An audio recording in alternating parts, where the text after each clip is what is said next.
I, Helen Collins, am a 29-year-old librarian in a quaint, unnoticed town. My life has always been marked by quiet contentment, though some might find it dull. Books have always been my closest companions, providing solace from the world outside. My workplace, a charmingly old library with creaky floors and worn walls, is my sanctuary, flawed yet perfect in my eyes.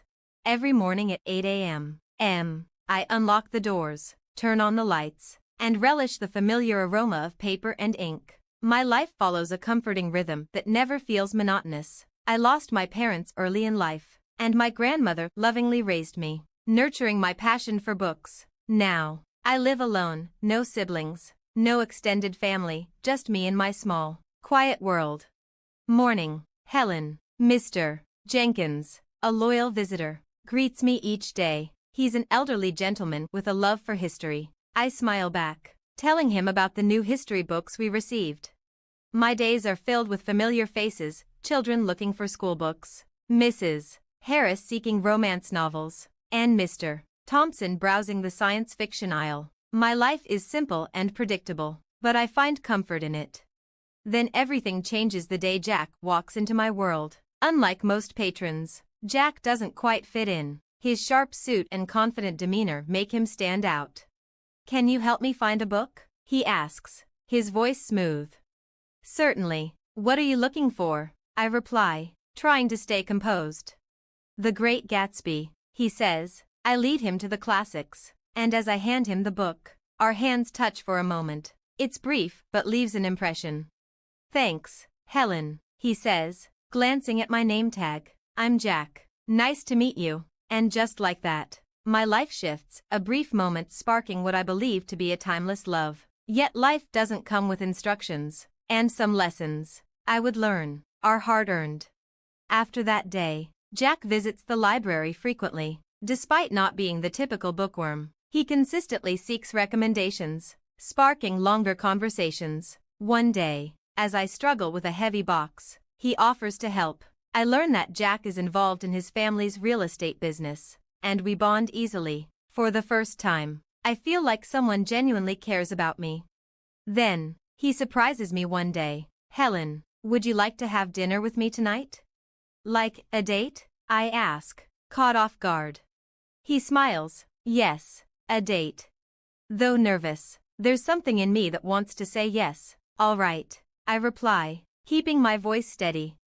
That evening, we dine at a cozy restaurant, chatting about everything and nothing. For those few hours, I forget my usual solitude. Walking home afterward, Jack confesses, "I really enjoyed tonight. Helen, you're different from anyone I've met." Flustered, I smile in response. "Can we do this again?" he asks, hopeful. "Yes, I'd like that." And so, our relationship deepens. We meet regularly, exploring more of life beyond the quiet walls of the library. I fall for him, drawn in by his charm and attentiveness. When he proposes, I'm too blinded by love to notice the red flags, believing our bond would be lifelong. But things shift after our engagement. Jack's parents, wealthy and traditional, disapprove of me. They question my background and my lack of wealth during a tense dinner at their lavish home. Despite this, Jack stands by me, further affirming my love for him. Before the wedding, his parents insist on a prenuptial agreement, framing it as a formality, having little to my name. I agree without concern. After our marriage, I move into Jack's house, which, though technically ours, feels like his parents' domain. They frequently visit, giving orders and reminders that nothing truly belongs to me.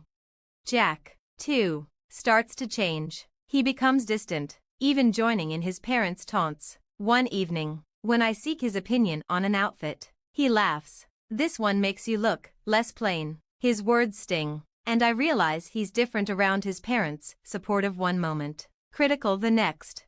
Life in that house drains me. I feel like an outsider, unwelcome in my own home. Over time, the stress takes a toll on my health, and one day, I collapse at work. At the hospital, the doctor attributes my condition to stress, recommending a brief stay. Jack doesn't visit or call, leaving me to confront my solitude.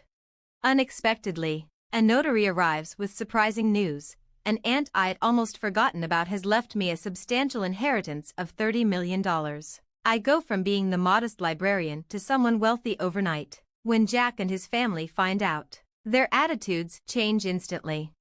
"Dear, we're thrilled for you," Margaret gushes, her sincerity questionable. "Yes, we're family. We should look after each other," Richard adds, all too eager. Sensing their sudden interest, I overhear them discussing my inheritance outside my room. It's clear they see me as a financial asset now, a means to their ends. My discomfort grows, and I realize I need to protect myself from their greed. Leaving the hospital, I find Jack and his parents awaiting my return, eager for details about the inheritance. Jack, once my love, now feels like a stranger. "When will you get it?" he asks, barely hiding his impatience.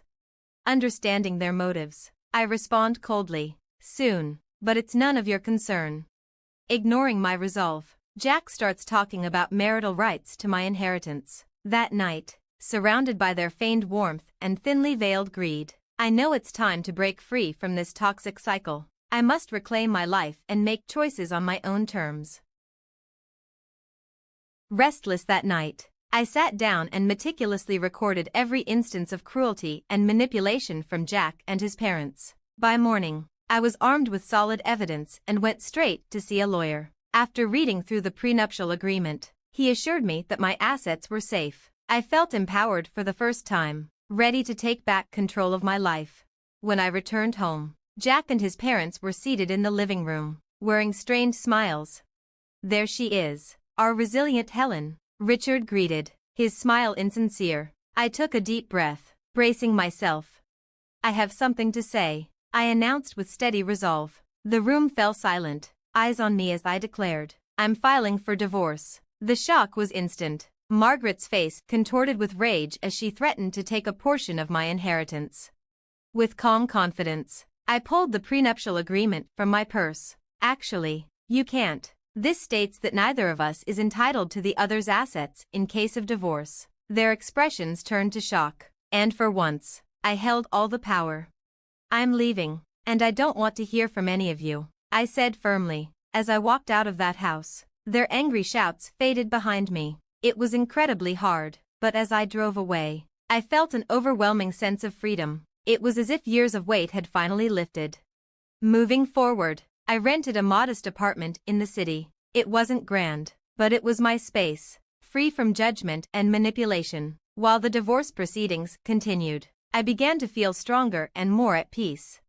One day, my lawyer called with an update on my great-aunt's inheritance. Curious, I asked, "Is there something new?" He explained that my great-aunt had left a condition in her will. I was to use part of the inheritance for a charitable cause. Learning that she had been a philanthropist, I felt this was the direction I needed. I started researching causes and soon came across an organization that supported women escaping domestic abuse. Moved by their mission, I met with Linda, the organization's director, and decided to fund a new shelter. At the shelter's opening, the atmosphere was alive with hope. Among the guests, I spotted a familiar face, Sarah, an old friend from the library. Reuniting with her felt like a reconnection to a happier time. The work at the shelter brought a new purpose to my life, filling me with gratitude and strength.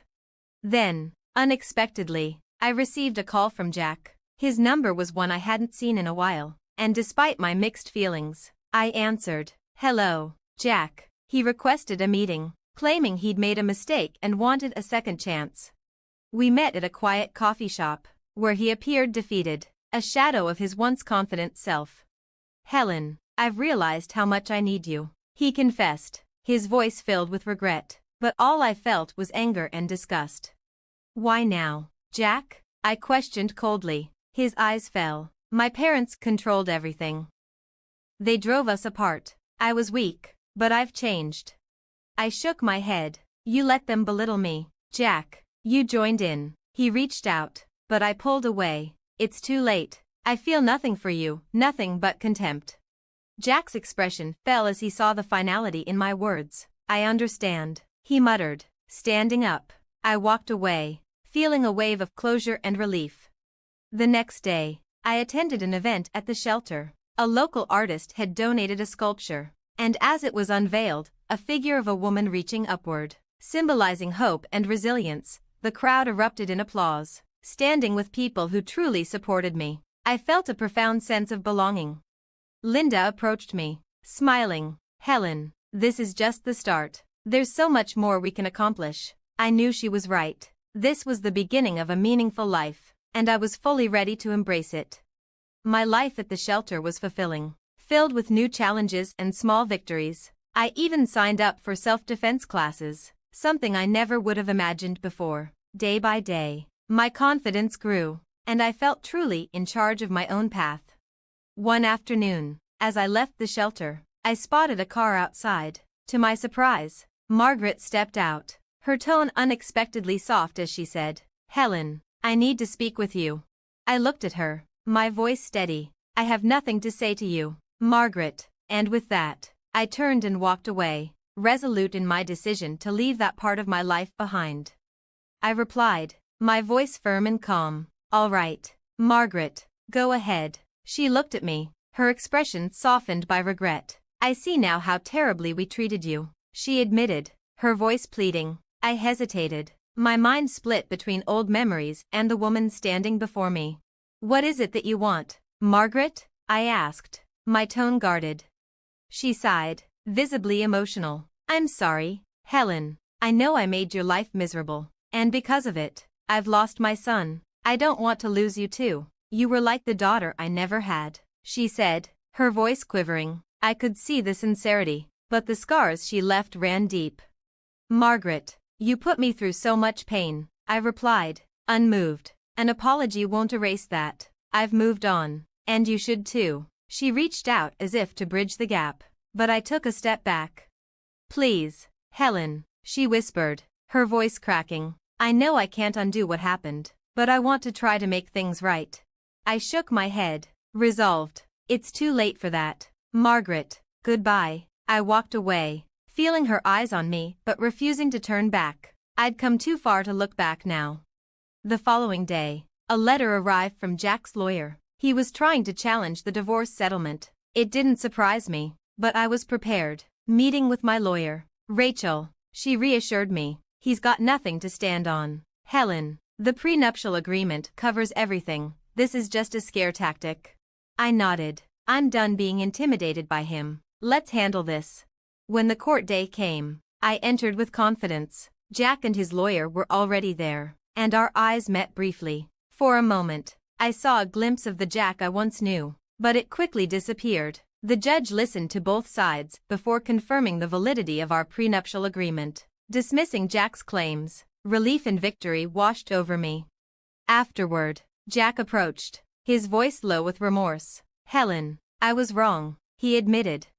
I looked at him, seeing the man I used to care for, but my feelings had changed. "Goodbye, Jack. Take care," I said, turning away. Leaving the courtroom, I felt closure. That part of my life had ended, and I was stepping into a new chapter. Back at the shelter, we were preparing for a fundraiser, and it was exhilarating. The community's support was incredible, filling me with gratitude. The night of the event was electric, filled with people united for our cause. Looking around, I realized how much I had changed, from a reserved, fearful woman to someone who could stand tall and fight not only for herself but for others too. "Helen, look at this. It's incredible," Sarah said, joining me. I smiled. We did this together, and there's so much more ahead. As the night went on, I felt pride and purpose like never before. This was my life now, and it felt exactly right. Thank you for watching. See you in the next video. Stay inspired.